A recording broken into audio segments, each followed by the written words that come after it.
Imagine this. A nosy HOA Karen spots me pitching a tent by my own lake and immediately dials 911, screaming about trespassers and violations. But just 3 minutes later, I turn the tables in the most epic way, buying her entire street and shutting it down for good. You won't believe how this petty neighborhood drama escalates into sweet, satisfying revenge. If you're loving these wild HOA horror stories and Karen takedowns, hit that like button right now, subscribe for more insane property drama, and turn on notifications so you never miss an upload. Let's dive into this unbelievable tale. In the quiet suburbs of Willow Creek, where manicured lawns stretched like green carpets under the watchful eyes of the Homeowners Association, lived a man named Alex Thompson. Alex had recently inherited a sprawling property on the edge of the neighborhood, complete with a private lake that shimmered under the sun like a hidden gem. The house itself was modest, but the land was the real treasure, a vast expanse that backed onto untouched woods, far removed from the cookie-cutter homes that dotted the cul-de-sacs. Alex, a successful tech entrepreneur in his mid-40s, had always dreamed of escaping the corporate grind. And this inheritance seemed like the perfect opportunity. He moved in with plans to renovate the old cabin by the lake into a peaceful retreat, where he could fish, hike, and occasionally camp under the stars without a care in the world. But Willow Creek was ruled by the iron fist of the HOA, a group of self-appointed guardians who enforced rules with the zeal of medieval inquisitors. At the helm was Karen Whitaker, a woman in her late 50s with perfectly coiffed hair, a perpetual scowl, and an unquenchable thirst for control. Karen had lived in the neighborhood for over 2 decades, rising through the ranks of the HOA board until she became its president. She patrolled the streets in her golf cart, binoculars in hand, ready to pounce on any infraction, from overgrown hedges to unauthorized holiday decorations. Her own home on Elm Street was a shrine to conformity, with symmetrical flower beds and a flagpole that flew the American flag year-round. As if to proclaim her patriotism and superiority, Alex's arrival had already raised eyebrows. His property, while technically part of the neighborhood, predated the HOA by decades, grandfathered in with exemptions that allowed for more freedom than the standard lots. This irked Karen to no end. She viewed Alex as an outsider, a disruptor who didn't understand the community standards she had fought so hard to uphold. Whispers spread through the neighborhood gossip chain. Who was this man with his unkempt yard and that wild lake? What if he started hosting parties or worse, attracting wildlife? One crisp autumn afternoon, Alex decided to embrace his new life fully.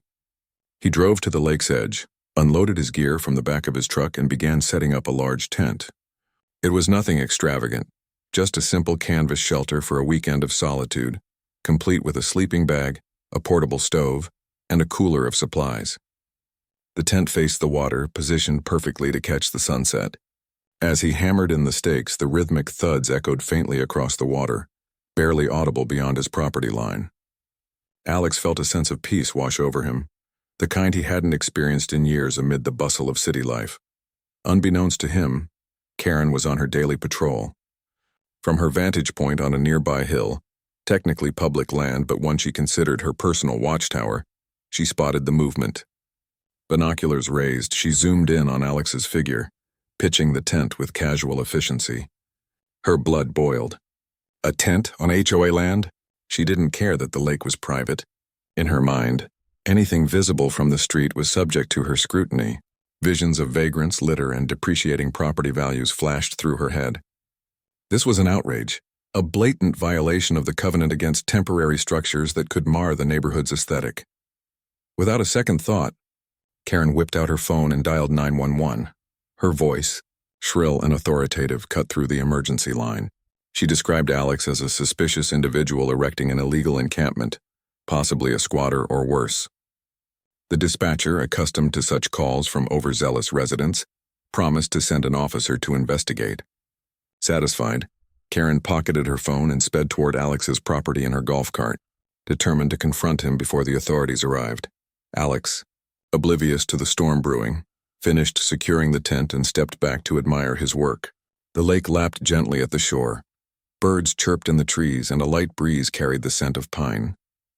It was idyllic, a far cry from the sterile conference rooms he once inhabited, but his reverie was shattered by the whir of an electric motor approaching. Karen's golf cart screeched to a halt at the edge of his driveway, and she marched toward him, her face a mask of righteous indignation. The police arrived shortly after, a single patrol car pulling up with lights flashing but no siren. Officer Ramirez, a seasoned cop who knew Karen's reputation all too well, stepped out and assessed the situation. Alex explained calmly that this was his property, the lake was private, and he was simply camping on his own land. Karen interjected repeatedly, citing HOA bylaws and demanding immediate action. Officer Ramirez checked the property records on his tablet, confirming Alex's ownership and the exemptions. With a sigh, he turned to Karen, explaining that no laws were being broken. It was a civil matter at best, not an emergency. Karen's face turned beet red as the officer drove away. She stormed back to her golf cart, vowing under her breath that this wasn't over. Alex watched her go, a mix of amusement and annoyance bubbling inside him.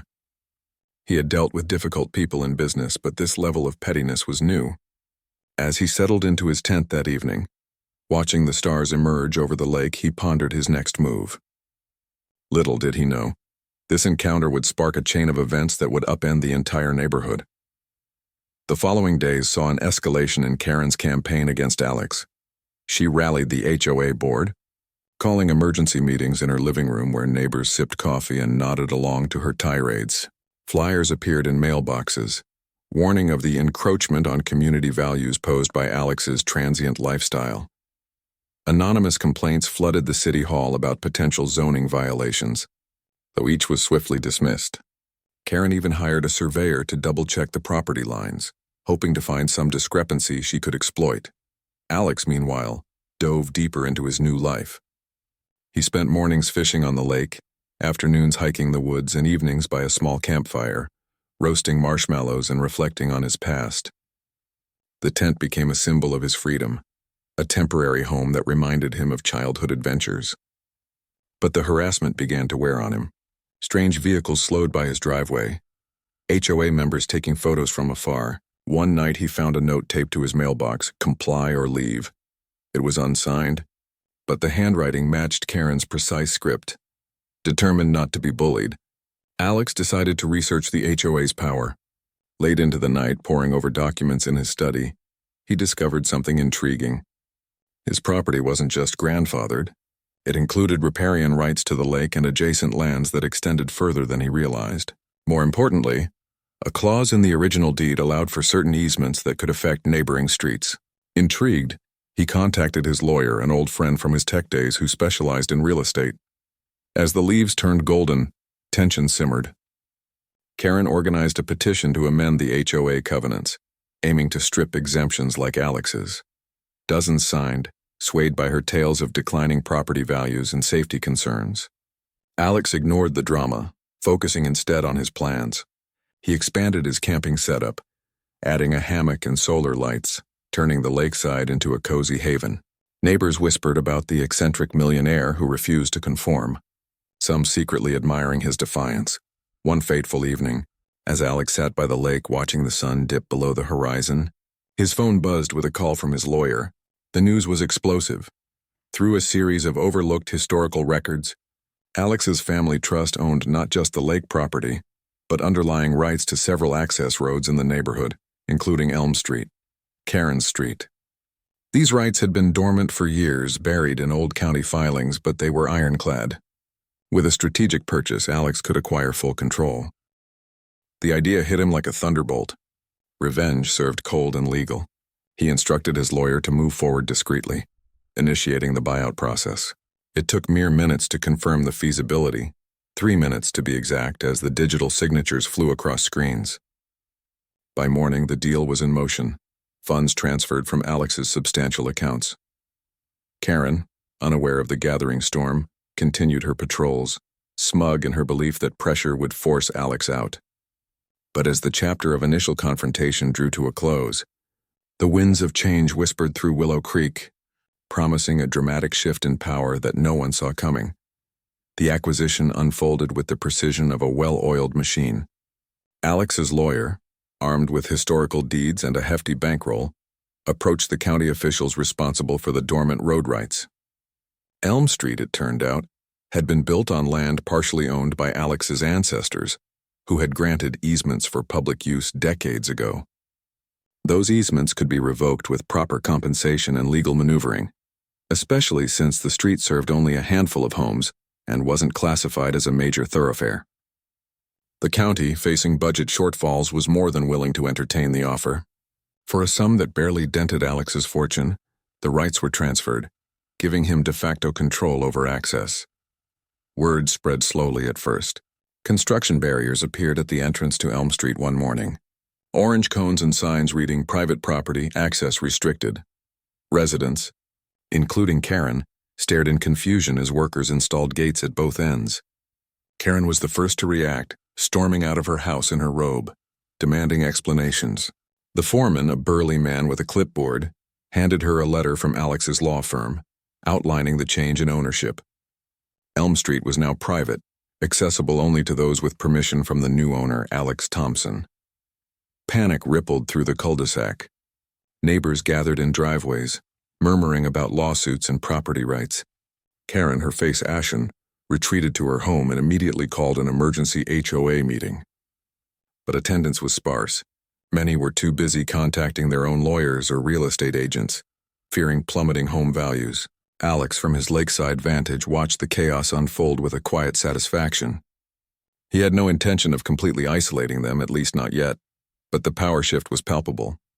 As days turned to weeks, the implications sank in. Delivery trucks were turned away at the gates, forcing residents to carry groceries from the main road. School buses rerouted, adding inconvenience to daily commutes. Karen's once pristine life unraveled. Her golf cart, now confined to her driveway, gathered dust. She spent hours on the phone with city officials, ranting about injustices, but each call ended the same way. The transfer was legal, backed by ironclad documents. Alex, meanwhile, embraced his role as the neighborhood's unexpected overlord. He upgraded his lakeside setup, replacing the tent with a semi-permanent yurt complete with eco-friendly amenities. Solar panels gleamed on the roof and a small dock extended into the water for his new kayak. Friends from the city visited, marveling at his transformation from stressed executive to serene landowner. They shared stories around the fire, laughing at the absurdity of HOA tyranny. Karen's counterattacks grew desperate. She organized protests at the gates, holding signs that read "Fight for our streets." Local news picked up the story, framing it as a David versus Goliath battle, though opinions were divided on who was who. Some viewers sympathized with the residents, others cheered Alex's clever revenge. Social media buzzed with hashtags like "HOA Revenge" and "Char's Karen Downfall," turning the saga into a viral sensation. Undeterred, Alex offered olive branches to select neighbors, those who hadn't signed Karen's petition. He granted them access codes to the gates, fostering alliances that further isolated Karen. One by one, homes on Elm Street went up for sale, buyers wary of the private road status. Prices dropped, and Alex quietly purchased a few through proxies, expanding his influence.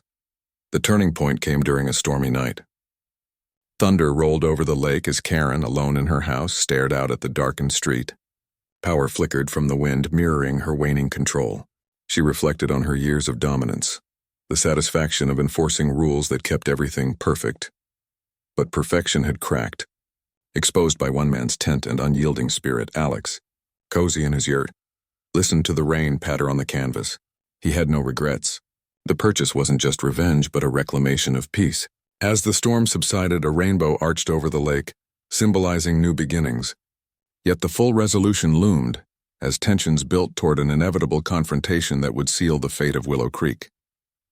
With Elm Street under his control, Alex set about reshaping the neighborhood on his terms. He hired landscapers to enhance the common areas, planting native wildflowers along the roadsides, a subtle jab at the HOA's obsession with uniformity. The gates remained, but he installed a system allowing temporary passes for essential services, easing some burdens while maintaining leverage. Residents adapted unevenly.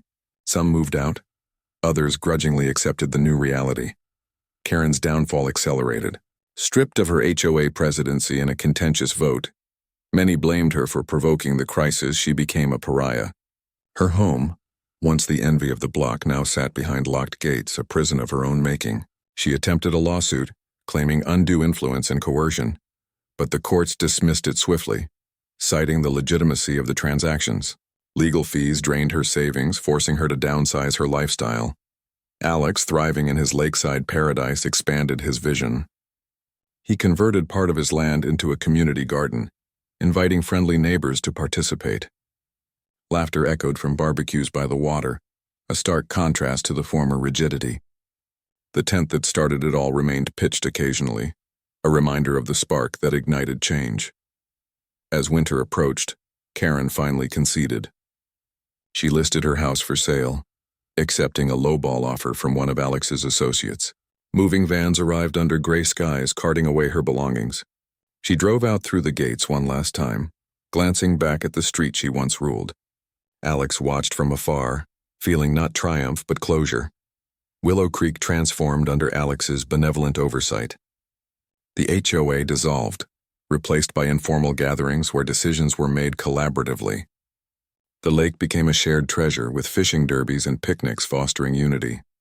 Alex's story spread far beyond the suburbs, inspiring others to challenge petty tyrants.